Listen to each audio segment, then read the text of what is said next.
Joining me now is Aaron Leigh, who you know as bassist for both Y&T and the Frank Hannon Band. He's also a solo artist in his own right. He's got a great new song, a super catchy song called Live for Today, which we'll talk about in a little bit. Welcome to the show, Aaron. Thank you for having me, Christian. I'm just hanging out here doing an interview with you, and yeah, this is great. Well, I appreciate you taking the time. I always like to kind of try to find out from musicians that I'm talking to for the first time, what were some of the earliest memories you have just musical? Was music always on in the house? Were were your parents fans of a certain kind of music? Or did you just start listening to stuff on your own? What's the earliest memory for you just listening to music as a kid? You know what, Christian? You broke up. I've got either bad signal or something, but I didn't hear a word you said. Sorry. Okay. Do you hear me right now, or is it Yeah, sure. still a bad Yeah. connection? No, I've got you now. I'm Okay, sorry. great. That's all right.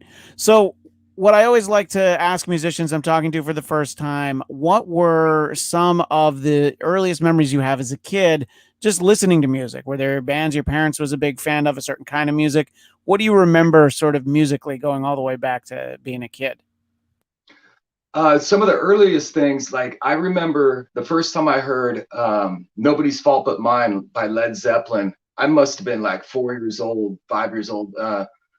Whenever that record first came out, Presence, and it scared the hell out of me when I first heard Jimmy Page's guitar creeping in, and I was like, wow, what is that? It's like I wanted to run and hide somewhere because it was just so like immense, but I was attracted to it, so that was one of my earliest introductions to Yeah, sure. something that would just blow my mind, and like Yeah. Boston, heard a lot of Boston around the house, a lot of old Fleetwood Mac, things like that, classic rock stuff.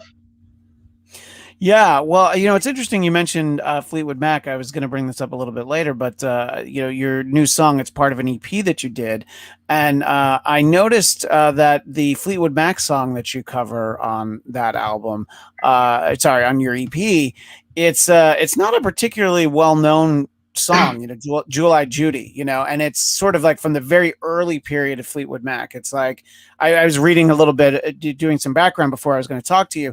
It's like like Christy McVie's like on that album, but she's not a member of the band. It's like before Stevie Nicks is there. Talk a little bit about choosing that. So it's a great song, by the way. I'd never heard it before I heard your version, and then I went back. I lost Aaron for a second there, but we're back. Yeah, talk a little bit about choosing that specific Fleetwood Mac song. Why again, it's not a particularly well known one, but what it was about that song that you liked it so much.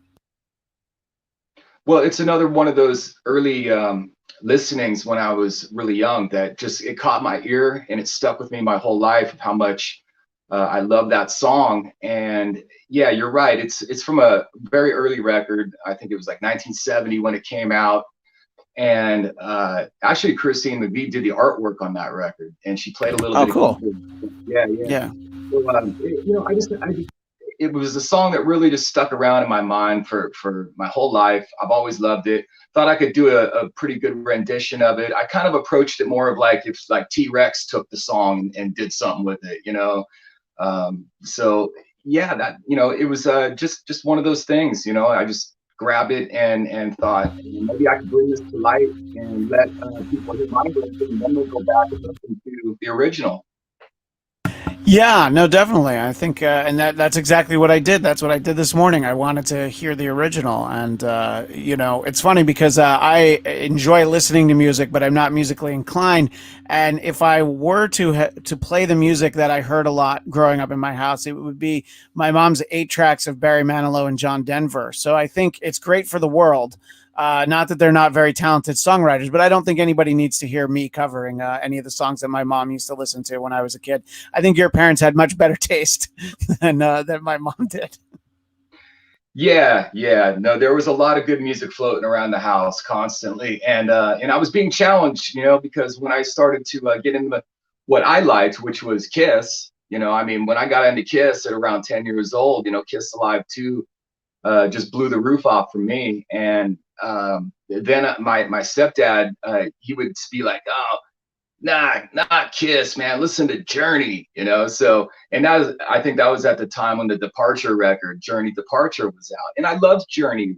What I was hearing as a kid, you know, really opened my mind. And then I went back and I listened to all the early Journey records, you know, when I was a kid. So, yeah, all that kind of stuff was a big influence on the type of musician, I guess, that I would become because of, you know, just absorbing quality, you know. There's not a whole lot of quality anymore. I mean, it's hard to find. I mean, I know there's some young bands. Dirty Honey's got something going on that sounds really cool that I like.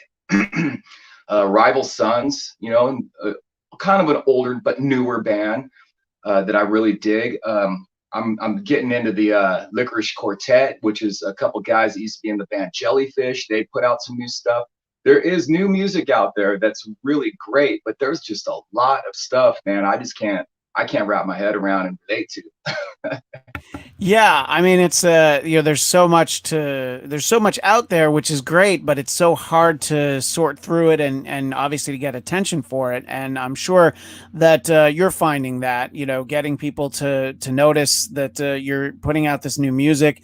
I'm sure it's great when you know there's the feedback to it, but it's great. You can have all these fans who follow you and keep an eye on what you're doing, but just sort of getting somebody new who maybe knows you from another band, it's obviously a little bit of a challenge. And you did mention, you know, some of the great new music out there, but there sure are a lot of more bands besides those ones you mentioned. I never heard of the Licorice Quartet, but first of all, that's a great name. The Licorice Quartet, and I'm actually very interested in checking them out after I talk to you. But let's talk about sort of how you got to this point where you're putting out this solo material.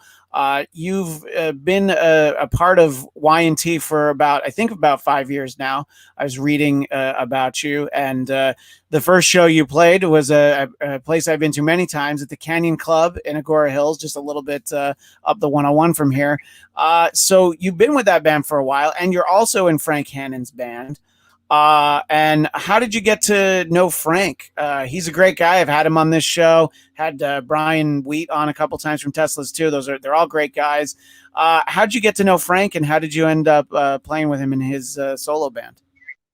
Well, currently I'm not in his band. I recently just did a video and a single that he called Ride Strong. He just put this out. I played on the track and I'm in the video, but I'm not technically in Okay. his band, right? But the way I met Frank was going back to 2012. I was booking a venue here in town where I live. I was the guy that would deal with the entertainment, and he was in the venue having lunch one day. I didn't know it was him.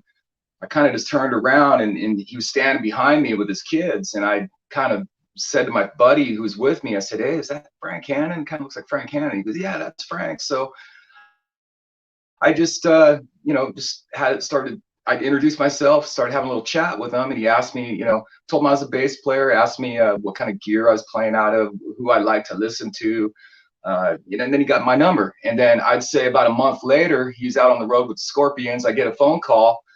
I said, "Whoa, Frank Hannon's calling me," and he asked me to go jam with his drummer at the time in his solo band while he was on the road, and we jammed together. And she liked what was going on. Her name was Courtney DiAugustine, and great drummer, by the way. And so she told Frank, "Hey, this is the guy. We should get this guy in the band." So that's pretty much how I started rolling with Frank. But you know, I've said this numerous interviews, and I'll just keep saying it. You know, after I met Frank in 2012, I kept telling him I'm going to make a T-shirt that said, you know, "Making dreams come true since 2012, Frank Hannon," because he's really been a guiding force in my musical career. You know, it seems like we always just stay in touch, and we're always either collaborating, or you know, he's playing on my stuff, I'm playing on his stuff, whether I'm in or out of his band at the time. He's just been a real I always check myself and think, you know, what would Frank do in this situation, in this musical situation, you know. He's just been a great friend and a great mentor, and he's always looked out for me, man. So I really appreciate Frank Hannon. Yeah, and I've talked to him, and I've also talked to some younger, newer artists that he's been producing and collaborating with, and it seems like he's always got a lot going on. He's certainly not a guy who just wants to sit back and be a part of his band and like, yeah, we'll just go out there and play our hits. I mean, he's always working on new stuff, and again, I know better than to believe everything I read on Wikipedia, but it gives me the impression that he was instrumental, no pun intended, in you getting to actually join Y&T. Did he just give you a good recommendation when at a point when they were looking for a new bassist? Well, how that works out, where he kind of played a role in it, was when I was in his solo band. When Tesla started getting busy and they were going to go out with Def Leppard and Styx, Frank had a great idea to just basically, instead of leaving me behind, he brought me into the fold, into the Tesla family, and I became his guitar tech. And I went out on that tour with Leopard and Styx and Tesla, and did that, for it seems like about at least a year. So I had, the technical aspect down of being a stage guy and being Frank's guy, and Jill Menichetti was aware of this, the Y&T manager. So she called me and asked me if I'd be willing to come out for a month-long stretch of a Y&T tour to do some teching, because their guitar tech couldn't do that portion.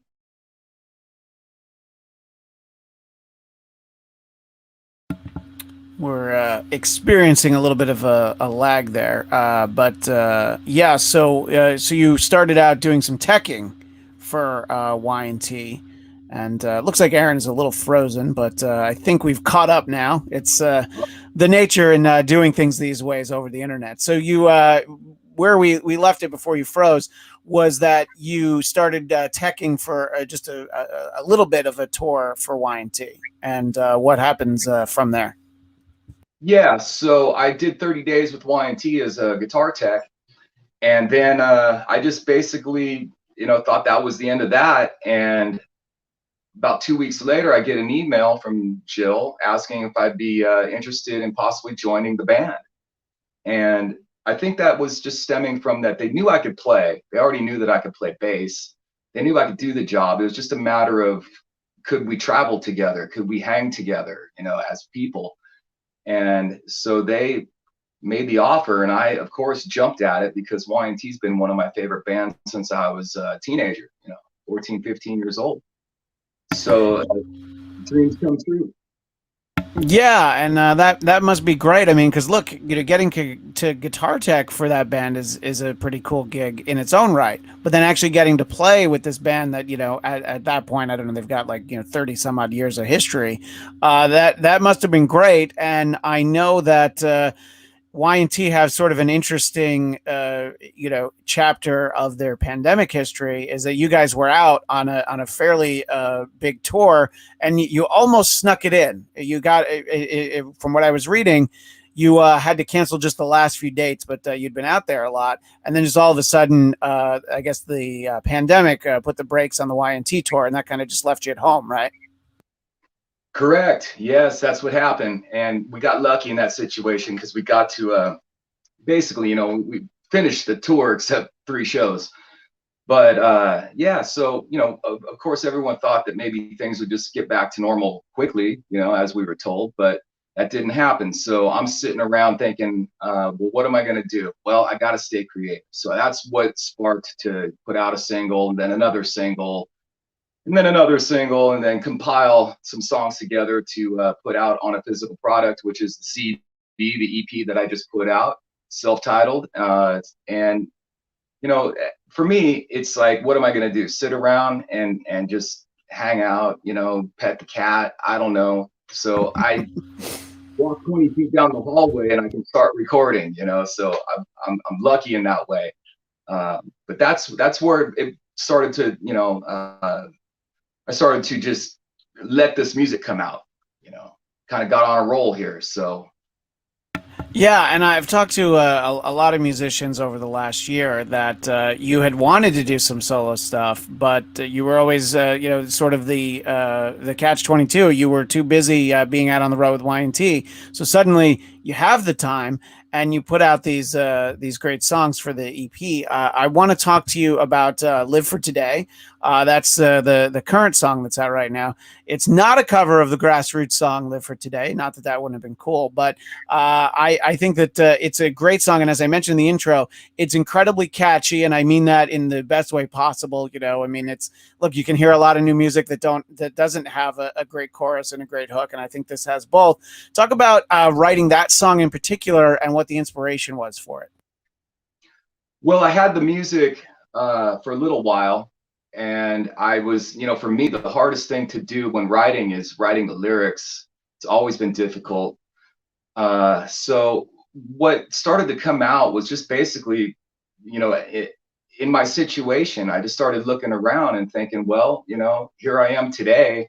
I don't know what's happening tomorrow. Whatever happened yesterday is irrelevant. So that's kind of the spark of the lyrical content. And there's also some lyrics in there that, kind of allude to how mixed up things are in the world right now. At least in my perspective, I think that things are very upside down, turned around, and shaken and stirred to a point of who knows what is going to happen tomorrow. Things are changing so fast. It used to be weekly, monthly, yearly, big changes, but big changes are happening daily now. So that was all part of the content as well. Just taking a look around in your own world and saying, where do I stand today? Am I happy? Am I cool? Is everything all right? Am I healthy? Just taking it for what it is at the moment. Living for today.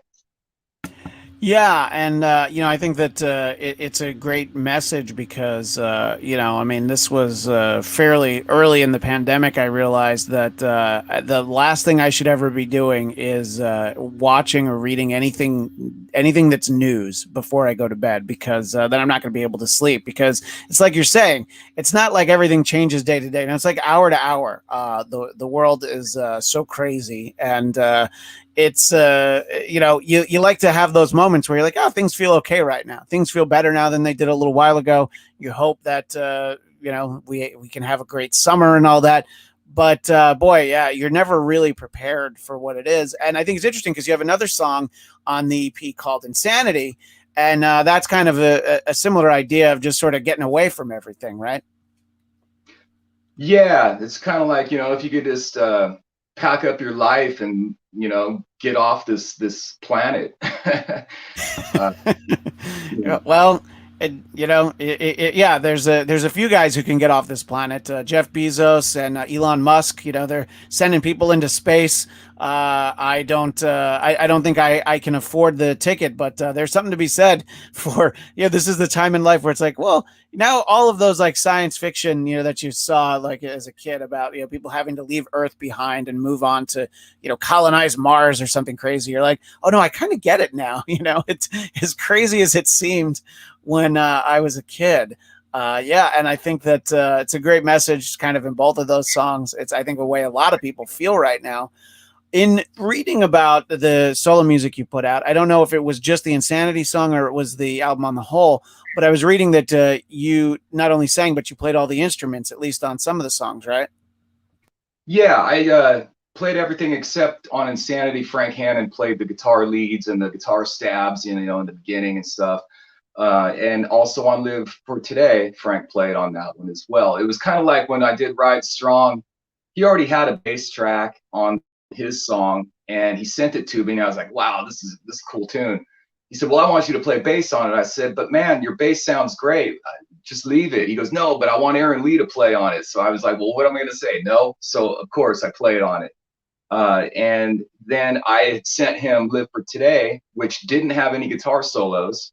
It was basically a bass breakdown, which I thought, well, there's really not many songs with bass solos anymore, like Geddy Lee getting down in like Free Will, the Rush tune, Free Will. It's like, Sure, yeah. I thought that would have been pretty cool. But he heard the song and then he said, hey man, are you going to put this out the way it is? I said, well, what do you think? And he goes, well, let me put a solo on it. So he did. He returned it to me in a couple days, and I was pretty blown away. And then there you have it. Song was done. That's great though. That he's like, yeah, you know what? Here, let me put a little solo because it's like the song's good. Why not help out with this? It's great to have somebody who is so collaborative like that. Now, I Yeah. know to some extent, I know Y&T will actually be back out on the road a little bit later this summer, and for people interested in that, it's yntrocks.com. Are you hoping to do any solo performing before then or between Y&T gigs? Or is it a little harder to get that stuff off the ground right now because of things are opening? I mean, I don't know where you live, but I'm in LA, and I keep being told that I'm going to be able to go to the Hollywood Bowl later this summer. I'll believe it when I see it, though. Yeah. Well, I'm constantly playing solo acoustic, and when we talk about my solo music, my originals, that's going to require a full band, and that's Sure, something that yeah. I haven't even thought about really. I mean, I kind of got some thoughts about it, but I don't know how busy Y&T is all of a sudden going to get, and then if I want to jump into forming a band to go out and play my stuff. It sounds like a great idea, but that's something I'd really have to weigh out. But I'm constantly doing solo acoustic things here around town in the Sacramento area. So I try to stay busy with that. But hopefully, Y&T's calendar is going to get stabilized and things will remain open and more openings will happen and we'll just continue where we left off, I guess, hopefully. Well, yeah, I mean, I would say much like the Trans Siberian Orchestra is always busy around Christmas time. Y&T, it's like, well, it's summertime. You need this, you need to rock out to "Summertime Girls" and obviously all the other great songs. But I can see that sort of being a big time. But also, I mean, boy, it's just every day you're hearing about this festival, this tour, and all that, and I think it's great for places where people feel comfortable, going to concerts. I think it's fantastic, and I saw that Y&T has a good number of dates coming up in the fall, and yeah, hopefully it all fills in.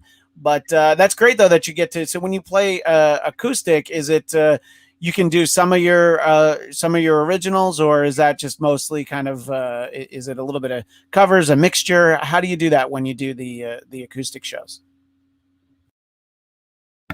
That was another frozen moment, but sorry about that. But when you, it's good. It's for people who hear the audio version, they'll never know that there was this lag time. But people watching live, you get to see what it's really like to try and do interviews over the internet. But I really appreciate your patience, Aaron. I was just wondering, getting so you get to play a lot of acoustic shows. Do you do some of your originals when you do those shows? No, I haven't introduced that yet into my solo gigs around here around town. I'm planning on that. Like I said, though, this music isn't really based too much. I would need a full band to make it what it's supposed to be. A watered down, stripped down version, I could probably pull that off and make it interesting. But I would rather come out guns blazing. Yeah. Let the songs be heard the way they were recorded. I wouldn't want to go out half cocked, so to speak, to play a watered down version of something that's way bigger than the sound of just one acoustic guitar. But I just have a lot of fun playing solo gigs and doing what I call vintage rock covers. Vintage rock and roll consisting of all the stuff I grew up on. Basically, I just play what I like, and if other people are in the room that are digging it, right on. Yeah, no, I mean that's fun. You were talking about earlier, when you were a kid, listening to Kiss Alive, too. And I was thinking when you were talking about that, it's like, look, Journey's great, but nobody spits blood or breathes fire in Journey. So it's like you can appreciate that music, but when you're a kid, it's like, yeah, but who's cooler than Kiss? And do you have if you're doing acoustic shows, I guess you could work a little hard luck woman in there. Do you have any Kiss songs that you like to play? Like you're saying, you're just playing stuff for fun. Is there one that stands out, or maybe a Journey song? Well, I've been doing Beth.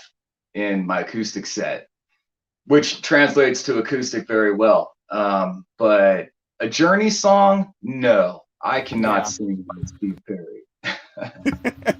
No But way. see, that's good. That's good that you realize that you can't sing like Steve Perry, you know, because only Steve sings that way. And the guy they have now, Arnell, it's crazy. I saw them with Def Leppard a few years ago, and just to hear that voice come out of that guy, you're like, all right. So I guess there's two guys who sing like Steve Perry, but that's about it. So, well, that's great. I'm glad you're able to get out there and perform live. Have you done like a big Y&T show yet in the last year or so, or is that all about to happen in the near future? So, I think the one that I saw, the first one is August 13th in Reno. Is that going to be your first time in front of a big crowd since before the pandemic? Yeah, that will be the first one coming back out. And then the next night, we're doing where I live here in Rockland, California. We're doing Quarry Park Amphitheater, which is a really nice park setting amphitheater situation. I'm told it's almost sold out. And so we're really looking forward to this to get back out there, even if it's just these two shows right now. Things will pick up. So yeah, looking forward to getting back out there and hanging with my band, man. Yeah, I've talked to some comedians who have gotten back out there, and just the impression you get is the idea that people are getting to be in front of crowds again. The crowds are just so excited. Some friends of mine are in a Kiss tribute band, and they played at a minor league ballpark in Lake Elsinore, California, a few months ago, and it was one of those ones where you were standing outside in the parking lot outside of your car. But boy, was that fun! It was the first like live music I had seen in, I think I counted it was 54 weeks, and people were just so excited. And obviously, if you're going to put on anything that even approximates a Kiss show, that's going to be fun. But yeah, I think it's great, and I've gone to a couple of. It's sort of weird because I've gone to a couple of baseball games where like the capacity is like, I don't know, 25-30%. And you're like, oh, this is so much more pleasant than what it's usually like to go to a sporting event. But for a concert, being able to get out there with a big crowd, I'm excited. I still don't know exactly what the first like real like big show I get to is going to be, but that's great that you're going to have a big gig like that coming up. In terms of just to finish off, in terms of your solo output, you did this EP. Do you have some other songs kind of floating around that you might put out at some point, or is the focus going to be back to Y&T pretty soon?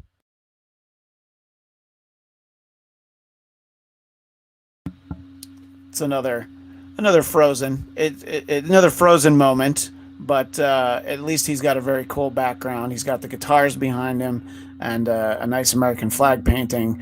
So the question is, do you have some other solo stuff floating around that you might like to put out in the near future, or are you going to be focused back on Y&T once that starts up again?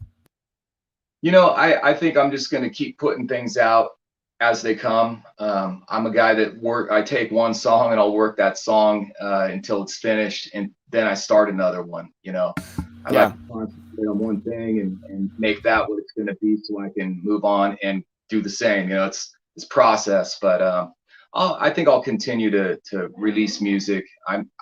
As long as it's coming to me, as I've said before. If I've got the antenna up, if I'm receiving something, it's shooting right back out. Absolutely. And the website is Aaron Leigh, Leigh.com.